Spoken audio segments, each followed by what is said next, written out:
안녕하세요. 놀라운 논란의 미스터 논란입니다. 손흥민 선수가 뛰고 있는 토트넘 소식 전달드리도록 하겠습니다.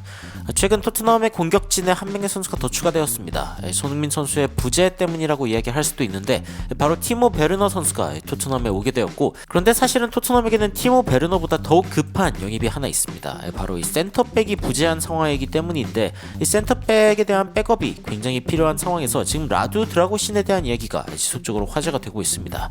그런데도 불구하고 제가 이번 이적 시장 토트넘이 생각보다 희망적이다 라고 생각하는 이유가 무엇인지, 그리고 이번 1월 이적 시장 이후에는 토트넘이 확실하게 발전할 것이다 라고 느끼는 이유가 무엇인지 바로 들어가 보시죠.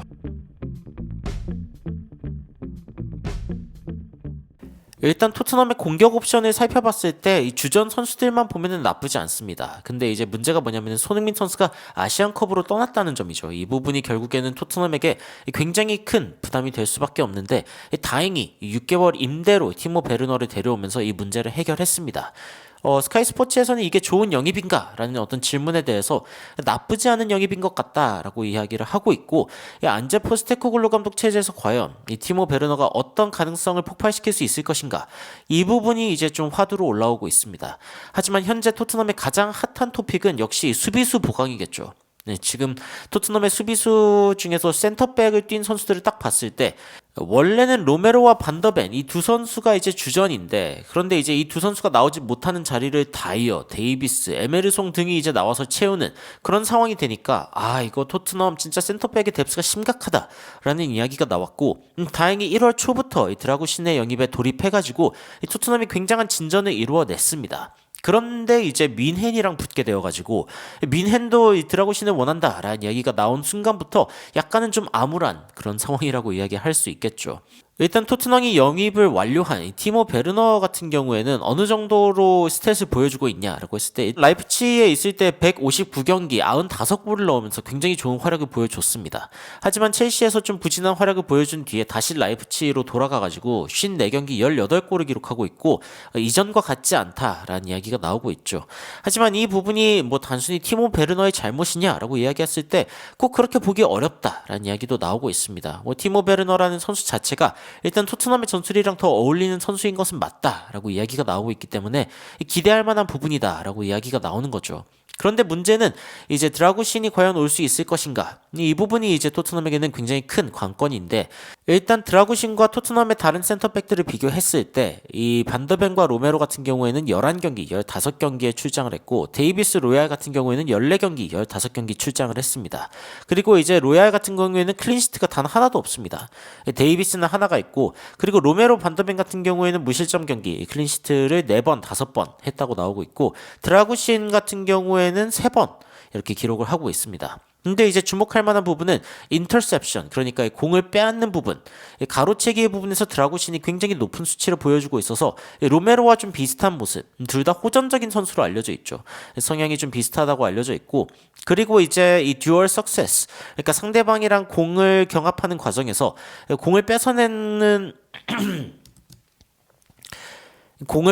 퍼센트로 봤을 때 로메로 70.5%로 굉장히 높고, 그 다음이 이제 데이비스랑 드라구신의 67% 정도입니다. 그런데 이제 데이비스 같은 경우에는 드라구신보다는 조금 더 수비적인, 그리고 뭐 적극성이 조금 떨어지지만 조금 더 안정적인 그런 선수라고 이야기를 할 수 있겠죠. 그래서 사실은 이제 드라구신과 데이비스를 비교했을 때 어떤 스타일 차이가 나기는 합니다.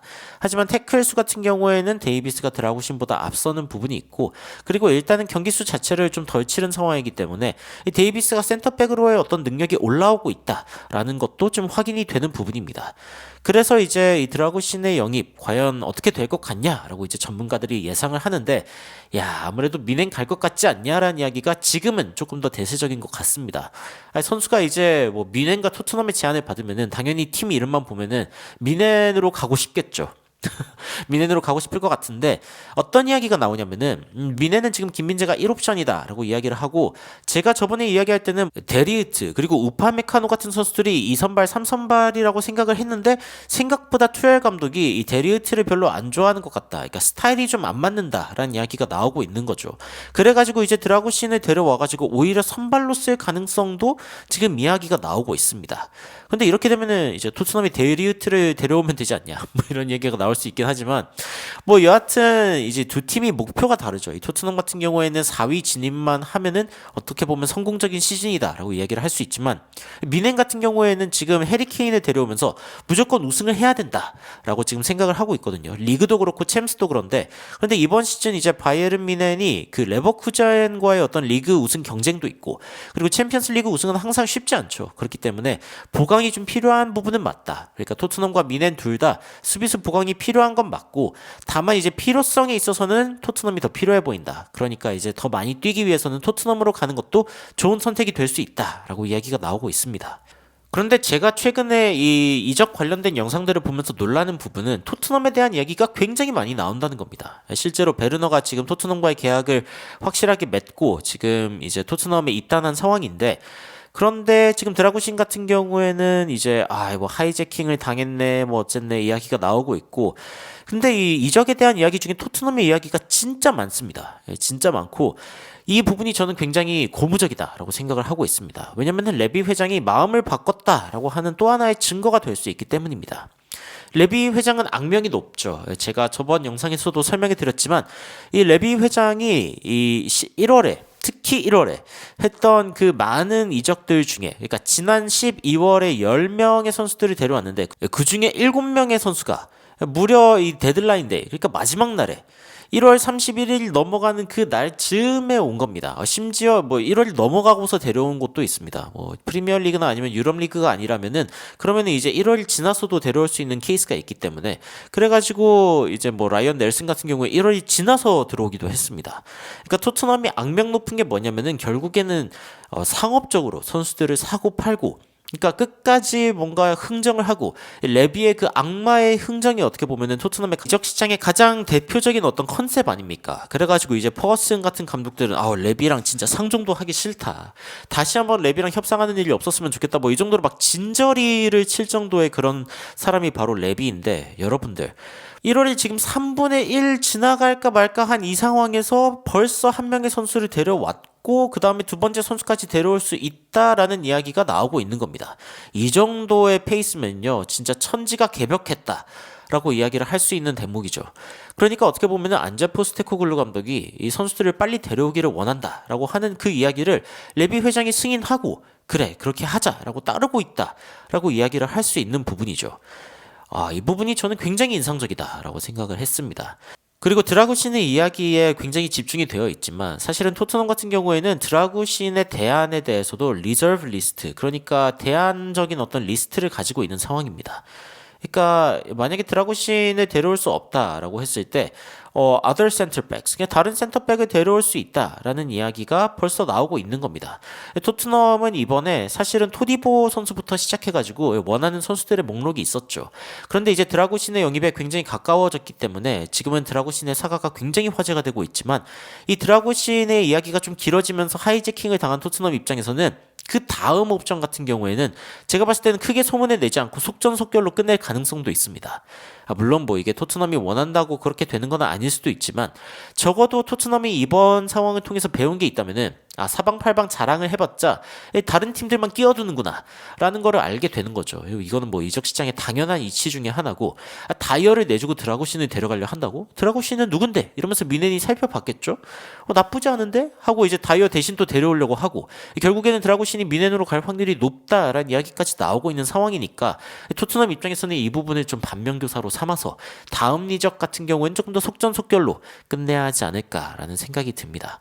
하지만 뭐 완전히 가능성이 없는 것은 아닙니다. 특히 안제 포스테코글루 감독이 최근 이 드라구신과의 이야기에서 자신이 어떤 팀을 만들려고 하는지 그리고 드라구신이 이 팀에서의 역할이 무엇인지 토트넘의 목표가 무엇인지 등등 이 큰 비전에 대해서 제시를 하면서 드라구신이 굉장히 필요한 선수라고 지금 이야기를 했다고 합니다.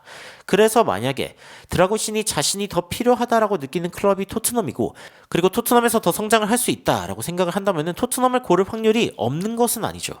다만 이 21살의 어린 선수가 민헨이라는 굉장히 좋은 기회가 왔을 때 이거를 안 가는 게 맞는가?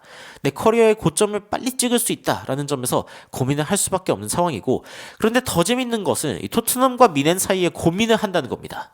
저는 이 부분도 놀랍거든요. 토트넘이 일단 제시를 했고 제노아가 일단 받아들였다는 점에서 저는 토트넘이 무리한 요구를 한 건 아니라고 봅니다. 그런데 이제 민행 같은 경우에는 그냥 생 돈으로 그냥 3,100만 유로 현금 박치게 하겠다 이런 식으로 이야기를 하니까 제노아가 뭐 그것도 좋다, 드라고신 너가 결정해라 이런 식으로 이야기한 상황인데, 지금까지도 드라고신의 결정에 대한 이야기가 나오지 않고 있습니다. 어차피 이제 영국 같은 경우에는 저녁 시간이 되어가고 어차피 오늘 늦은 오후쯤에나 아니면 이제 내일 오전쯤에 이야기가 나오지 않을까 싶은데, 드라고신이 마지막으로 어떤 선택을 할지 일단은 좀 지켜봐야겠습니다만, 이번 이적이 엎어진다고 해서 토트넘이 뭐 망했다 라고 이야기할 이유는 아직 없다는 것이죠. 아직은 시간도 있고 그리고 대안도 있기 때문입니다. 여하튼 저는 이번 이적 시장에서 주도적으로 나서고 있는 토트넘의 모습이 마음에 들고, 그리고 만약에 토트넘의 손흥민 선수가 돌아올 때 이 토트넘의 분위기가 이 정도의 어떤 상황을 유지한다라고 하면은 정말 뭐 더할 나위 없이 토트넘이 비상할 수 있고 손흥민 선수 역시 역대급 활약을 할 수 있는 그런 배경이 만들어지지 않을까라는 기대를 하고 있습니다. 여러분들은 현재 토트넘의 이적 사과를 보면서 어떤 생각이 드시는지 댓글로 의견 남겨주시면 더욱 흥미로운 소식으로 찾아뵙도록 하겠습니다. 이상 놀라운 논란 미스터 논란이었습니다. 시청해주셔서 감사합니다.